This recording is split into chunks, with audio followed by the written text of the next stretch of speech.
Welcome to the Dynamic Leadership Series. In this second volume focused on development plans, we're talking about a topic that's as vital as it is complex: identifying needs and priorities. Development planning is more than filling out forms or setting arbitrary goals. It's about intentional alignment between people and purpose, strategy and execution, and individual potential and organizational direction.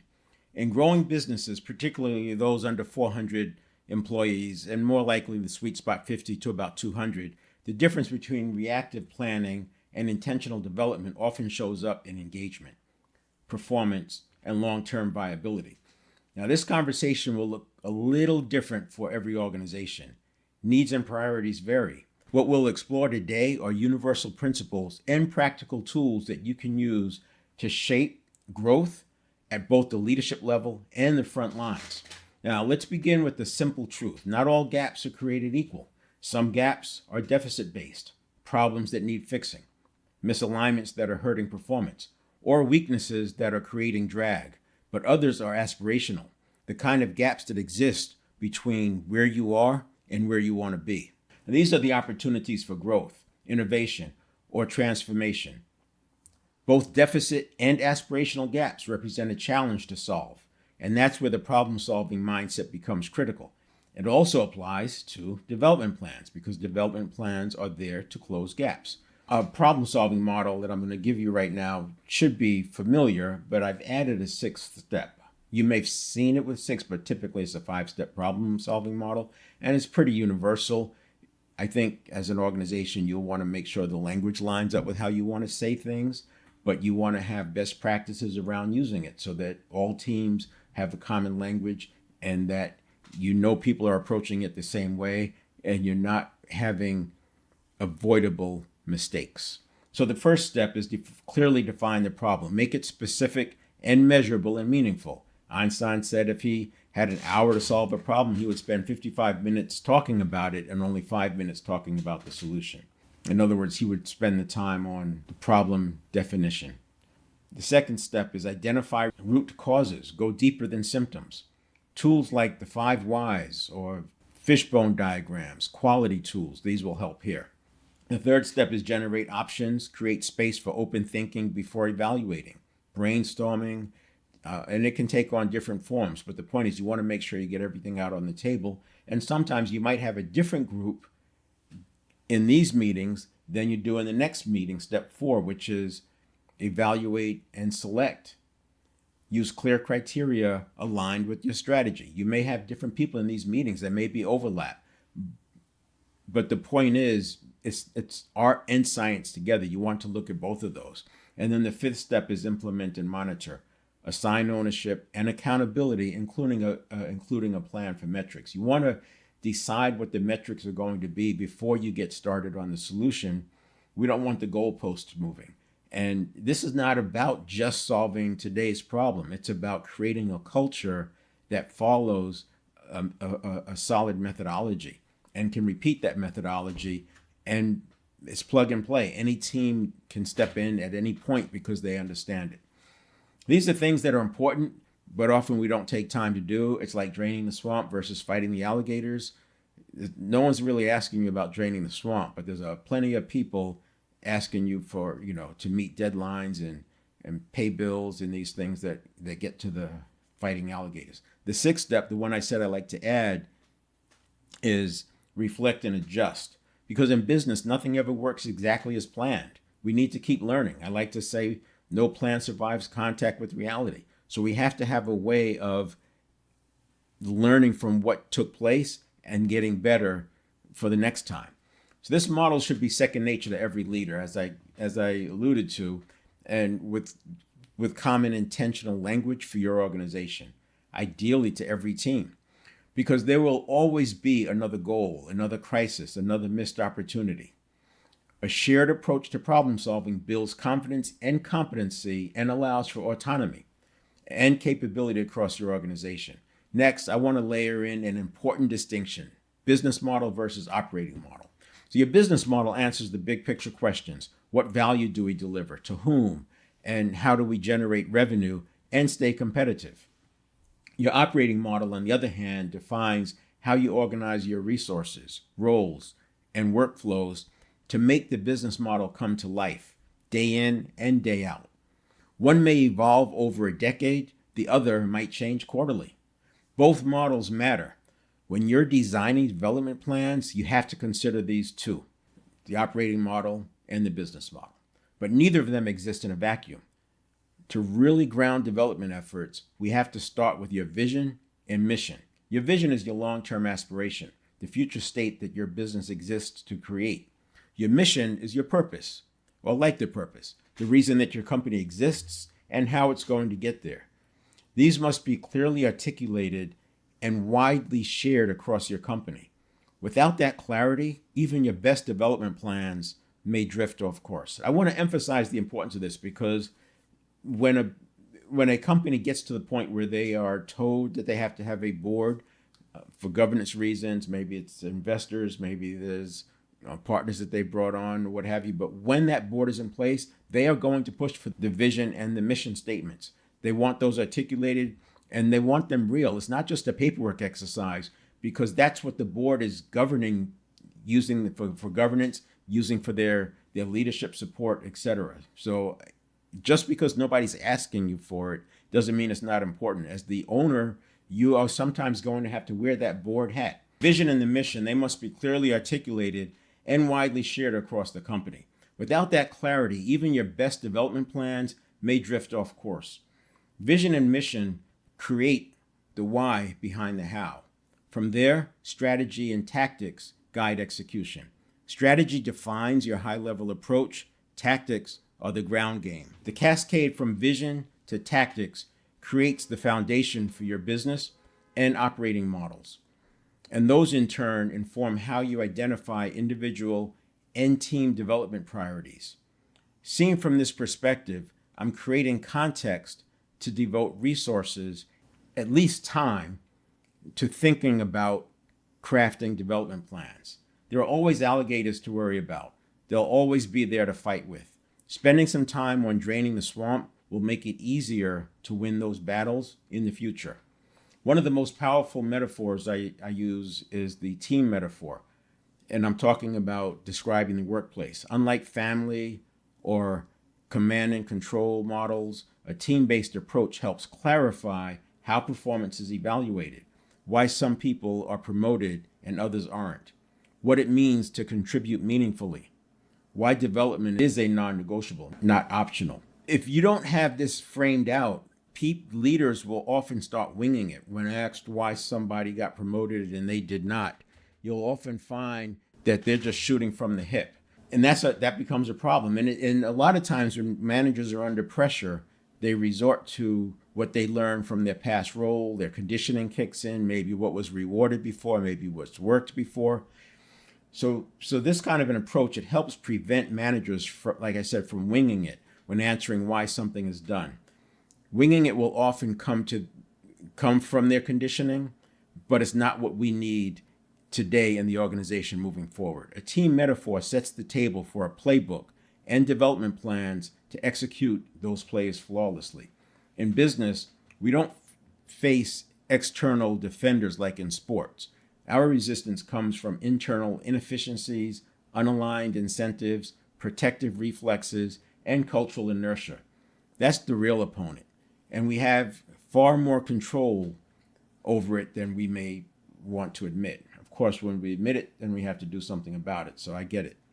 This makes flawless execution much easier than, say, on a football team facing a worthy opponent, because there's no one facing us with intensity and direct focus to stop our plays. We do have the internal resistance we have to overcome. We do have to have the inertia that has to be overcome. We do have to have overcome the normal resistance in the marketplace. But we don't have that defender who's literally trying to disrupt the plays. They don't even know our plays. Finally, everything we'll talk about today aligns with principles from self-determination theory. Building environments where people thrive because they feel a sense of autonomy, competence, and relatedness. You'll see that come through in today's 3 focus areas. Onboarding as a foundation for development, not a checklist. when we think about onboarding, oftentimes people think about two themes. One that is required either because your legal department is telling you to, or because there are regulations that require it. The other theme that may come up is just navigating where the supplies are kept. How do you navigate? What time do you come in? How's lunch handle? All these things, breaks, and where the widgets are. So those two themes come up, and they're usually covered because they have to be. There's immediate pain if they're not. But if you consider a sports team, the regulatory part of it, that's like knowing the rules of the game. So that part is known. They may review them periodically, but they're not going to spend a lot of time on that. I'm not suggesting we don't do that in work, but I'm making the point there's three pillars of this onboarding. It's not just the two. And then, of course, the other one is navigating and finding their way around where the facilities are, the training room, and those kinds of things. Having the three pillars, the sports team, they're going to focus on is running the plays, seamlessly working together, making sure that everybody understands their role in a given play. Drilling, because we want it at the nervous system memory level, like muscle memory, but I call it nervous system memory because that's really what it is. The muscle doesn't have the memory. It may have the strength, but the nervous system firing, through the use of myelin, getting more and more active.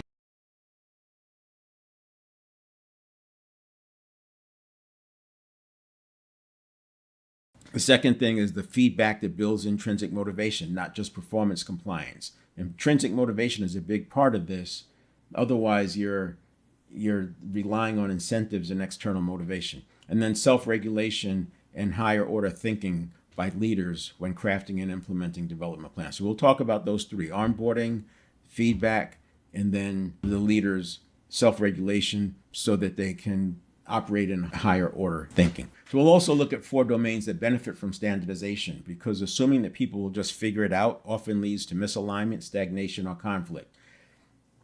And a lot of times the leader will have to wear all of these hats, but it's the different roles that the leader has. And then when you start adding your leadership team in place, you already have played out with that hat. Development plans shouldn't just live in HR documents. They should live in conversations, practices, and shared commitments across the company. By tying them to your business model, operating model, and mission-driven direction, you create an environment where growth is not just possible, it becomes inevitable. It becomes expected.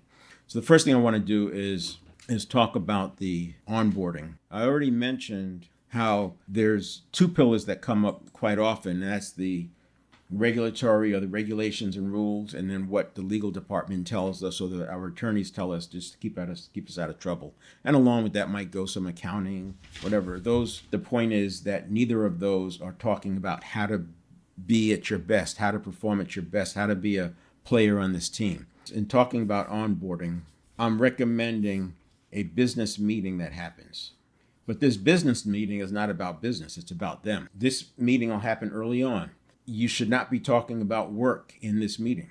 I'm not saying you don't have other meetings to talk about work. You may have some urgent things that have to be taken care of. But this meeting is about the employee, and you want to set it up that way, and you want to make sure that you're fully present. If you have to do the meeting early in the morning so that you're fully present and there's no distractions, whatever it takes, you do not want to introduce business into this meeting. And there's a very good reason why. It is about business, but it's about them. This is a chance for the captain to stop steering the boat long enough to listen about where the crew wants to go, and then you can take that into consideration. So in this meeting, there's some things that are going to come out of it. One is you're going to create some psychological safety. That psychological safety is important. I talk a lot about people getting triggered and how we have to create some space so the stimulus response cycle doesn't send us automatically into fight or flight. The subconscious is biased towards looking for threats. The unfamiliar is seen as a threat. What we want to do is create some psychological safety so they have some references that just because they made a mistake, it doesn't mean that there's going to be a problem. I know of employees who thought one mistake that they were going to get fired. I know of employees who forged signatures because they were so worried about getting in trouble, and then they lose their job for forging the signature. It's people get into fight or flight and they use bad judgment. So having that psychological safety is like a buffer so that you can keep people from falling into that trap. You're going to, as a leader, you're going to model vulnerability. Now, this is not as deep as it sounds. What we're talking about here, we want to avoid folks falling into the child-parent, and we don't want to fall into the parent-child. It's very, very easy in the workplace for a leader to fall into that parent-child mode. It's very easy for the employee to fall into the child-parent, and neither one of those are going to be healthy. In the parent mode, right? All the answers, I have all the answers, and I get to judge, and it's my way or the highway. And in the child mode, I'm one step away from being criticized. I'm walking around on eggshells. I hope I'm right. I better find out what they want before I make a decision. I don't have freedom of action. So we don't want to do that. And so one of the ways we're going to model that vulnerability, this meeting, because we're not talking about business, we're talking about them. You won't know everything, and you can say, I don't know. Tell me more about that. I'd like to learn more about that. It's modeling this idea that, hey, I'm not perfect. I don't have all the answers. I'm not the parent. We are in a business relationship. Of course, it aligns with self-determination theory. Self-determination theory and the three pillars, autonomy, competence, and relatedness, is actually the underpinning for all of dynamic leadership, because intrinsic motivation far outperforms, or in terms of results, far outperforms extrinsic motivation. And extrinsic motivation requires a lot of hands-on. Not only does the intrinsic motivation provide more motivation, but in terms of a development plan, it's very natural. It's a very natural fit for them to continue scaling up. From the multipliers, we want to be multipliers. We want to establish being a multiplier, not a diminisher. In the context of this onboarding meeting, you want to explore their strengths. People need to be seen. And so you're going to be exploring their strengths. You're going to uncover their special potential, if you will, their superpower, because those can then come into play when you need somebody. Like I always say, there's another crisis coming. We don't know when, we don't know how big, in what context, but there's always going to be another crisis. You know, if you look at the idea of 100-year anything, whether it's a flood or fire or whatever, these 100-year things exist. They're called 100-year because the likelihood of them happening is 1%. So theoretically, over 100 in a given year. So theoretically, over 100 years, you would see this thing happen one time. But there could be hundreds of 100-year events, meaning we could have in any given year, we could have 1, 2, 3, 4, or none 100-year events occur. So just something to think about. Then we have growth mindset. And the growth mindset it's not just having a growth mindset. People get lost in this. They think, oh, I have a growth mindset because I'm into personal development. And they don't realize that most of their vernacular has to do with a fixed mindset. Not only can a person have a growth mindset in one area and a fixed mindset in another, they can be triggered into a fixed mindset in an instant just because of something happened. They get triggered. Once a person goes into that fight or flight, once there's cortisol flowing and adrenaline flowing, the likelihood of them falling into a fixed mindset is pretty high. And then once they're in a fixed mindset, it's difficult for them to be able to interact. So they, as a leader, you as a leader, want to understand when you're falling into a growth mindset, and that's going to come in when we talk about self-regulation. But also, we want to use language that helps the employee stay in a growth mindset, and you're learning how the employee communicates. One of the things I like about this particular onboarding meeting is that you get a chance to calibrate how they are in a non-threatening environment, and then you can use that calibration to notice when they are becoming threatened. Because a person who's threatened, if you don't catch it early enough, like I said, the cortisol starts happening, and now it becomes a neurobiological event, and it's not something you can just, whisk away with words. It takes time. But if you can stop it from happening, you can do that with words. So calibrating when do they slip into a fixed mindset? What do they have a fixed mindset about? What do they sound like when they're in growth mindset mode? 20-mile march is from great by choice. And it talks about on the good days, you stick to the plan. You don't work extra hard on the good days.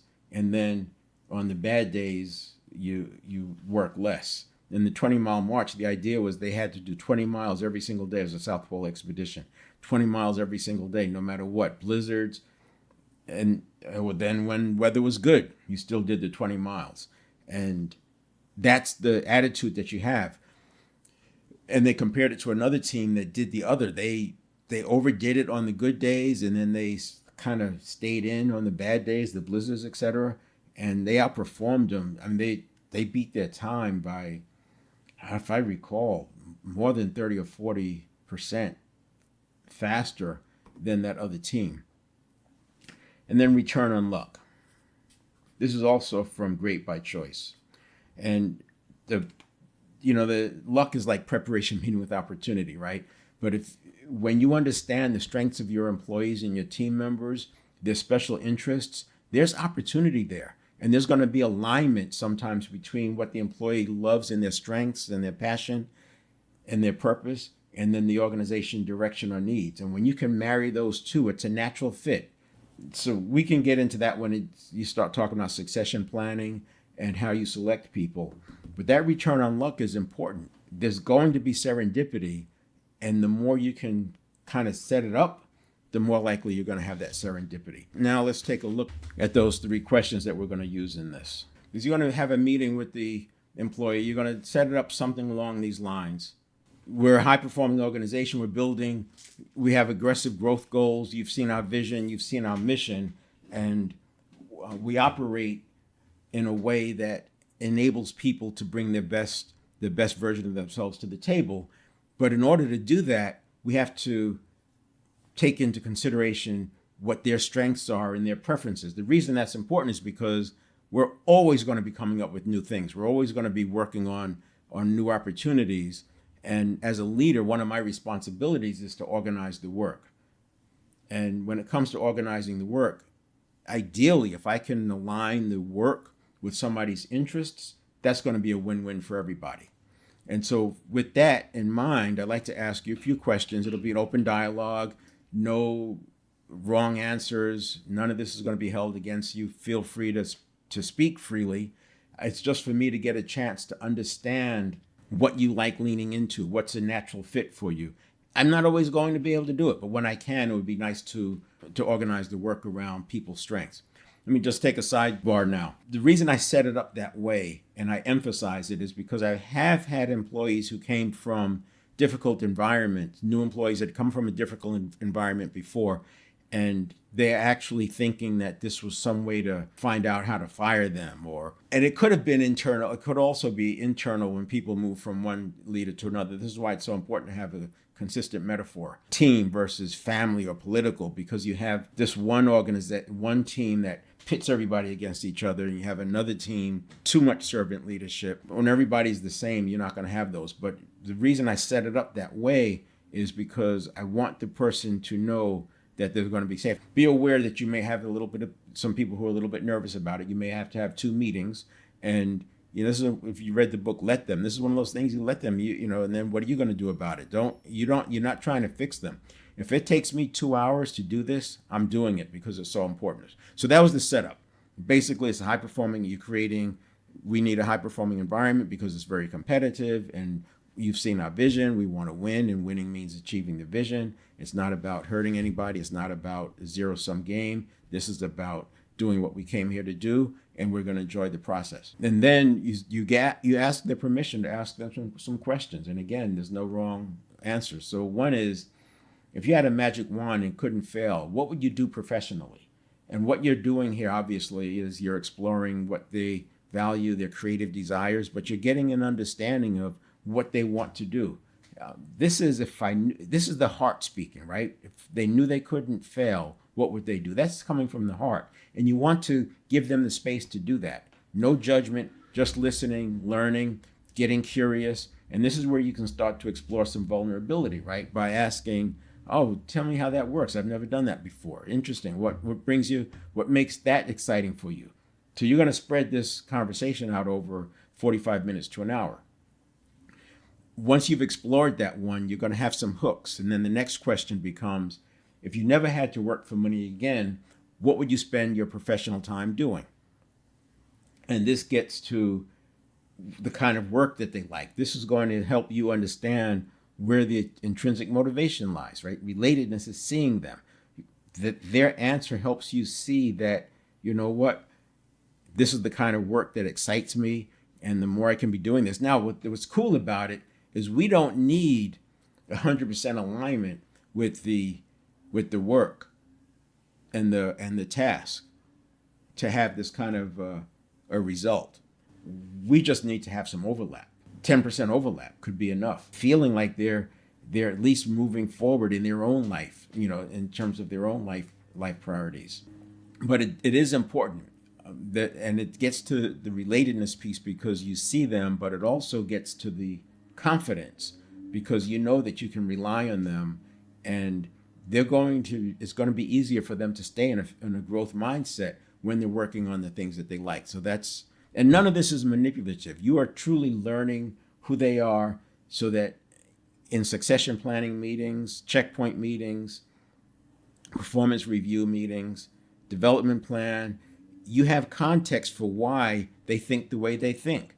And rather than judging them, you'll be able to give them the space that they need to be themselves. And then the last question is, if you didn't have to work at all, how would you fuel your passion for life? Now, this is getting that blend of passion and purpose. You're getting both of these. If I can get a person working on things that they're passionate about and tie into their purpose, and by doing these two things, a little creativity, you can connect the dots. They took the job at your organization for a reason. There must be something in it that was intriguing for them, and what you're looking for, where I can find that overlap. The reason this is so powerful is because you are depositing into the emotional bank account. You're seeking first to understand before being understood.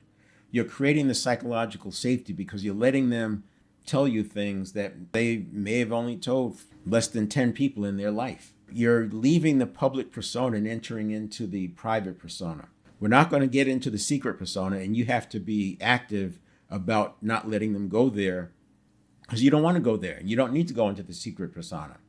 But you can think about asking the question why more than 2 or 3 times. You go, oh, why is that important to you? Oh, what made you come up with that idea? Oh, interesting. What made you choose that over this, right? You're asking variations of why multiple times to go a little bit deeper. But again, you don't need to go into the secret personas. The private one is where you want to get to. They're giving you the answers about their intrinsic motivation. When you do this well, you'll see them lighten up. They'll seem lighter, really getting excited about talking about what's really important to them. And the more you listen, and there's different models like ORS, there's open-ended questions, and then affirm them, and then reflect back to them what you've heard, right? And then kind of summarize. That's that OARS model, ORS. But the point is you're using these communication tools to enhance the conversation. It's not about manipulating. You're enhancing the conversation that you're having with this person. The other thing it does is it puts you in listening mode, and they will experience you listening to them maybe more than any other time in your working time together. So really lean into that and let them see that you do know how to listen. And what's interesting is they will learn this in that first week of working with you, preferably the first few days, and they will decide that you are a good listener. And what that's going to do is have them approach you with a more willing attitude, less likely to slip into fight or flight. And I would say start this right away. Even if you have been working with these people for years, just have a meeting and say, you know what, we haven't had a check-in conversation in a while, and I just want to get to know a little bit about you. I know some of the stuff that I've learned, but I'm not sure. And as we go into this next period, we're going to probably have to pivot more than we've expected or have done in the past.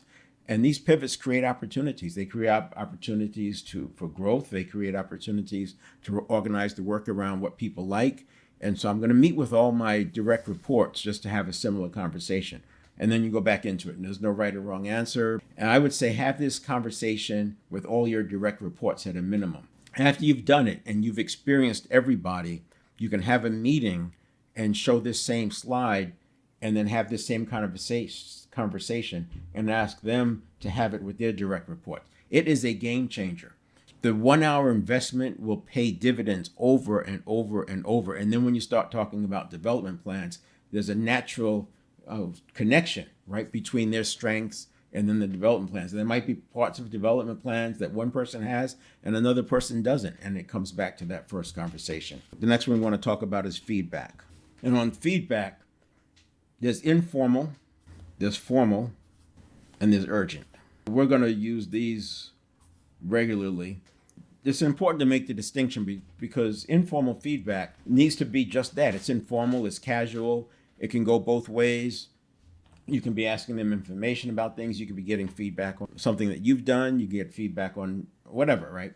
And then formal, it's important to have these scheduled. So checkpoint meetings, performance reviews, succession planning meetings. I would not do these things haphazardly. One of the things I've observed is that leaders tend to be more formal with negative meetings and more informal with the positive meetings. So in other words, if they have an employee who's getting a good rating, they may not even schedule the performance review meeting. They'll just kind of tell the person in a passing conversation that they got a good rating or exceeds rating, and this is how much increase they're going to get, whatever it is.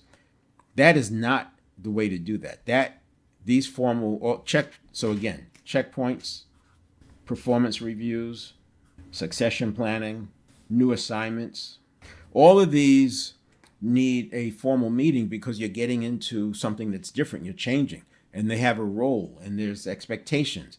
And this is why you have a development plan that spans over 2 years, because there should always be something to talk about. If you don't have anything to talk about, then you're not ready for the meeting. So go back to the drawing board and make sure that on your formal meeting, I don't care if the person is the star player, you still have a formal meeting with them because it gives you a chance to lean into the self-determination theory and talk about and foster autonomy, competence, and relatedness.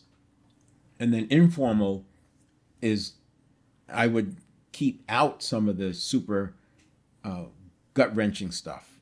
The informal is quick feedback, but it can be constructive feedback, and it can be positive. It could be either one, but just realize some feedback is better handled in a checkpoint meeting.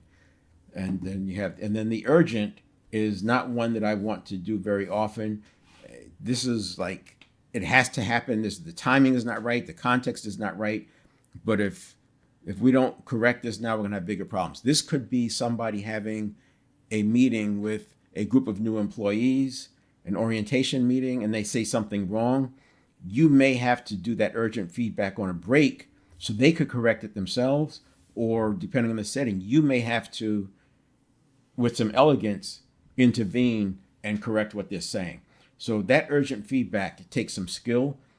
But if you think about it from a development plan standpoint, I want all my leaders understanding how to do all three of these. I don't want them winging it. I don't want to find out after it's too late that they don't know how to do it. Now, with all of this feedback, we're leaning towards intrinsic motivation here. And when we're talking about intrinsic motivation, we now have we're tapping into the subconscious, their needs. We're tapping into the way habit formation happens. I'm hesitating to say dopamine and serotonin, but that's really what we're doing. If you look at it, dopamine makes us anticipate some positive thing that's coming. The serotonin goes up when we feel one up, when we're one up above, and it makes us feel the serotonin goes down when we've been one upped. So you want to create this environment where people are able to get the positive serotonin hits, and they're able to get the natural motivation that comes from dopamine. We're going to talk about red, blue, and white language. The objective here is that we talk about the observable behavior. We don't want to be talking about generalities here. We want to tie observable behavior, because if we don't do observable behavior, the feedback gets attached to me as the leader instead of the actual task or the behavior that they did. What we don't want is the red language. In the red language, it's things like, hey, you did a good job, or yeah, you're so motivated, or you're a great employee, you're a great team member.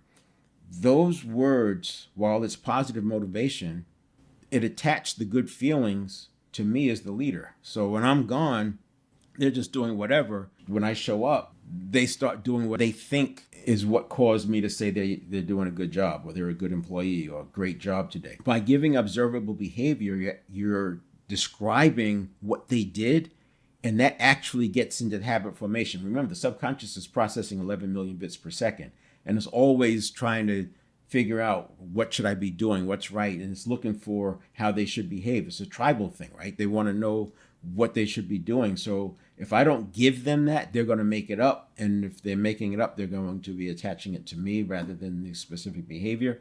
So that it goes more like, I like the way you handle that client today. You know, they were starting to get a little bit tense, and you decided that you should take a break. They brought in another team member to help diffuse the situation. Whatever it is, you describe what they did, and that's reinforcing them to do more of that. When you're giving feedback, understand that what you're doing is setting conditioning. Now, either you're setting conditioning intentionally, or it's just haphazardly. And if it's haphazardly, you're not moving the action towards your vision. So what you want to do is be focused on observable behavior. What did they actually do in the situation? It goes both ways. It goes in positive and it goes in negative, right? So I could describe that instead of saying they're a bad employee, you might say, 3 times this week we missed deadlines. Now here's what happened on this first deadline, and then you describe it. You're not saying they're a bad employee. You're saying we missed a deadline, and you're describing the impact of that deadline, etc. And then white language is what's not there. So you want to avoid language that gets into you don't do this, you never do that. That doesn't tell them how to improve. Common thinking or traditional thinking says that by the time people are using white language when they're describing what somebody's not doing, the relationship is broken down. And it makes sense because there's hundreds of things that a person is not doing in any given moment. And if we're only focused on what they're not doing, we're not focusing on what they are doing. So blue language not only focuses on what they're doing, it's putting it into words and describing it in such a way that it paints a word picture for them. And now the dopamine and serotonin goes to work at forming that habit because you've given them the positive feedback. So red, white, and blue language. And this is consistent with, you'll find this through the threads and multipliers, 7 Habits of Highly Effective People. This continues on. It's all your communication best practices tie back to this. But you want to avoid, even when it's good, you want to avoid just the plain old red adjectives type language. Great job. It doesn't mean you can't ever say good job, but I'm come up with the reason why you're saying good job. Don't just say good job. Man, you did a good job today. The reason I'm saying that, among several things, but one of them is that you did boom, boom, boom, boom. Whatever it is, paint your word picture, because that's how the subconscious is going to take it in. And then the subconscious starts to move synapse, neurotransmitter, towards doing that behavior again. Now, as the leader, when you're not there, they are already doing what they should be doing. They know they don't have to be told what to do, and they don't need your presence to be doing it. So that's the feedback, informal, formal, and urgent. And this is an example of a skill that leaders should have. I would want my leaders knowing the differences of formal, informal, and urgent feedback, and then observing them. It's not hard to observe them. You just set up a meeting where you're shadowing them or watching them give the feedback. And then you can model the red, white, and blue language, but also have a little workshop on it, or just catch them with using informal feedback. When they've given somebody some feedback, you can ask them, let's turn that into blue language. What would it be from a blue language standpoint? And then you yourself can model it. I would say don't underestimate the power of that, because it gets very much to the relatedness part of self-determination theory. That relatedness part means that you see them. You can't have blue language if you don't see them. And giving that red language, and certainly white language, can be done without seeing them. And this is, people walk around not feeling seen, and it's a big hit on the intrinsic motivation.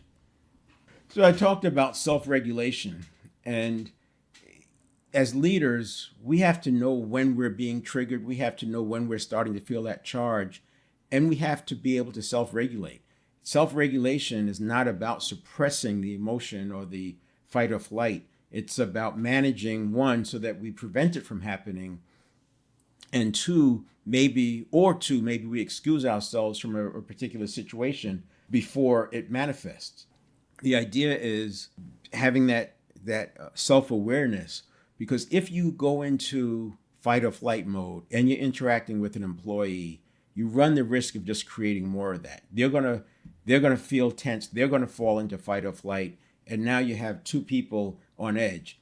And we've seen this happen, right? I mean, you've probably been in situations where somebody gives you bad news and you don't mean to, but you attack the messenger. They're just bringing you the bad news. They had nothing to do with it, but you attack them, and it's just a reaction. It's that fight or flight reaction that comes out. And it is different. You can actually tell when it's a subconscious survival response versus a conscious thought. Obviously, you can tell. You want to notice that when it's coming up. Be willing to say, I want to be able to give this full attention. Why don't we get together in 30 minutes or, at 2:30 and we'll, go to the cafeteria or something, or sit down and have some coffee. I want to dig more into this. Whatever it is, delay it. Remember, I've talked before about in that stimulus response, which happens in a half of a second, one of the things that we're going to do is we're going to make a decision right after that half second. How are we going to respond? And then what's the decision? We could do it, which is do something, react, whatever. Delay it, and that's what I'm talking about here. Dump it. We're not going to deal with it at all. It could be something, well, that's not a priority. Now we're not even going to worry about it. Thank you for bringing me the information.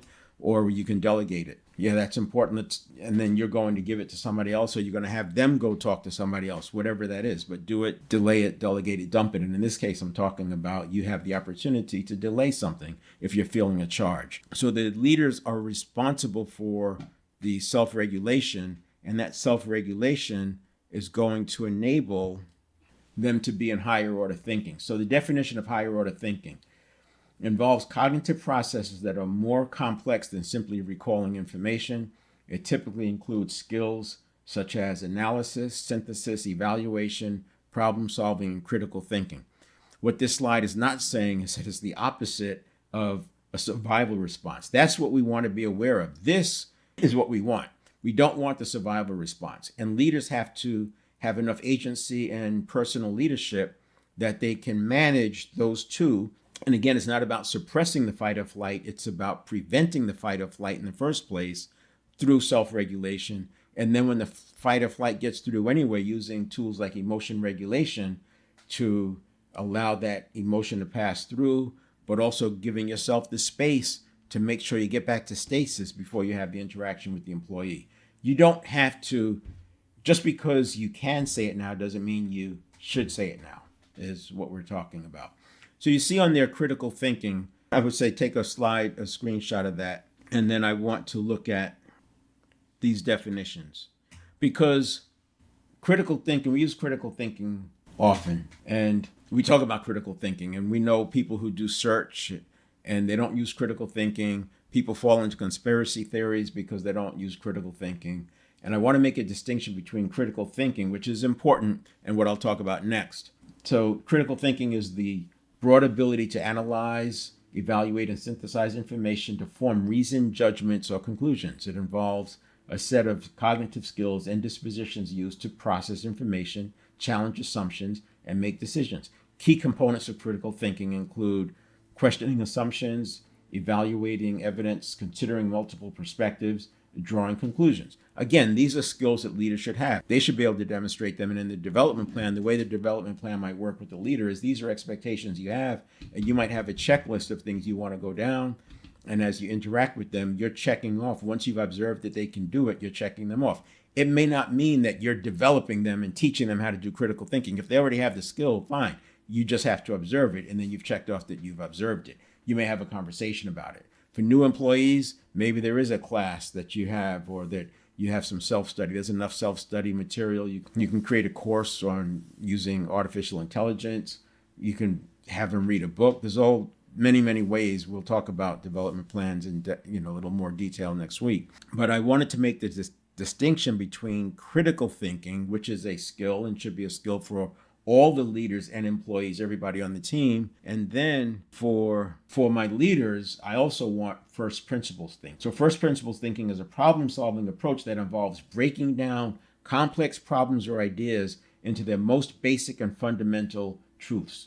those that are self-evident and indisputable, and then building up from there to find insights or solutions. It's a way of thinking that discards assumptions, starting from scratch and focusing on what is absolutely true in that situation. So first principle thinking is a specific methodology. It forces you to break things down to the most basic fundamental truths and rebuild. The reason I'm pointing this out is because a person can use critical thinking and still fall into some traps. But by demanding, when I say demand, it's an expectation that you have for your leaders to use first principles thinking. You know that they're uncovering the different stones. There's a term, MISI, mutually exclusive, collectively exhaustive. It's not necessarily tied to first principles thinking, but it's something to think about. Mutually exclusive, MISI, mutually exclusive, collectively exhaustive. And these are things that you can have expectations for your leaders. And again, an observation. I want to make sure that I have observed them doing this. So I covered 3 of them today.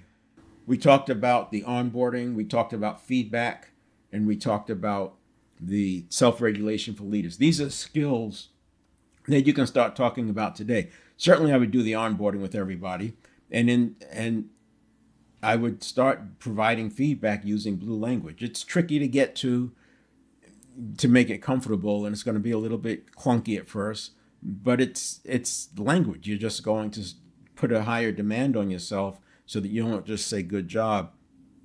You actually ask yourself, why am I saying they did a good job? You can use this with family members. You can use it friend groups informally. It's not just work. It's how people are seen. It's the relatedness piece. And then the self-regulation and using critical thinking and first principles thinking as an outcome of that self-regulation, because you can't do critical thinking and first principles thinking if you're in fight or flight. So we want to make sure that leaders have the ability to create that space, and they may not always be able to, as I said, not have the fight or flight, but they can certainly excuse themselves and come back to the topic a little bit later on. Right? I don't think there's very many things that are super urgent that has to be done right then, but if it does, you do the best you can, focus on a short-term fix, try to get out of the pain, and then come back with a better design. That's the one thing I didn't talk about with the problem-solving model, is that if it's really urgent or something that's high severity and high probability that this is going to be a big problem, you may want to put in a short-term fix because it helps everybody relax and calm down a bit. All right, so that's it. We'll talk next week about how do you build the development plans. We'll see you. Remember, we're also doing the forums at 7:00 a.m. Pacific time on Monday. And we'll be talking about how to apply these different things I introduce into your organization. All right, we'll see you.